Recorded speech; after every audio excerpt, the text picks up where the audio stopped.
WXCO 98.9, Wausau's real news and great conversation. Here's your Daily News Roundup. For Civic Media News, I'm Connie Fellman. Madison police say a man in his 30s was shot and killed during an arrest yesterday, and the incident quickly sparked protests across the city. Officers say the man ran from them, fought with officers in the street, and pulled a knife, leading one officer to open fire after a taser failed. That officer was hurt during the struggle, and all officers involved are now on administrative leave. The police chief says it's too early to say if the force used was excessive. Protesters later took over a downtown concert stage, calling for accountability as outside investigators take over the case.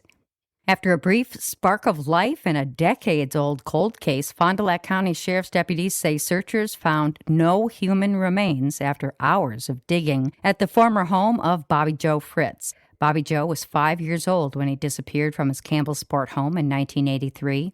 Authorities say an initial search of that home's basement last week uncovered potential evidence, prompting a full-scale excavation earlier this week. The Fond du Lac County Sheriff says a large team of investigators, including crime lab personnel and a forensic anthropologist, sifted through about 30,000 pounds of soil. The sheriff says they didn't find any human remains, but they did collect potential new evidence that could generate fresh leads and help bring answers to this 43-year-old case. Jurors in Sawyer County have come back with a verdict in the trial of a man accused of killing a woman inside her Stone Lake home. 42-year-old Carrie Elkin had been shot multiple times, with her body discovered by her estranged husband and a friend in April of 2021. Elkin's boyfriend, Manly McDermott, has now been found guilty of first-degree intentional homicide. He'll be sentenced at a later date. A Shawano area man was killed yesterday when his motorcycle crashed with a FedEx delivery truck in the town of Westcott. Shawano County Sheriff's deputies say the 39-year-old man crossed into an oncoming lane of traffic, hitting the FedEx truck head-on. The motorcyclist was not wearing a helmet. He was pronounced dead at the scene. Authorities say the driver of the FedEx truck is a 25-year-old Green Bay area man. Deputies say no other details, including the names of those involved, will be released at this time, as it remains an active investigation. A police shooting in Madison left a man dead and led to protests that moved from the scene to the city's main square last night. Police say the man tried to get away, then fought with officers and pulled a knife, injuring one officer before being shot. Only one of the four officers fired a weapon, and officials have not released the man's name. The State Justice Department is now investigating, and the district attorney will decide if charges are warranted. Madison police don't have body cameras. There's a new twist in the sickening salad parasite story. Civic Media's Melissa Kay has more on the cyclosporiasis outbreak.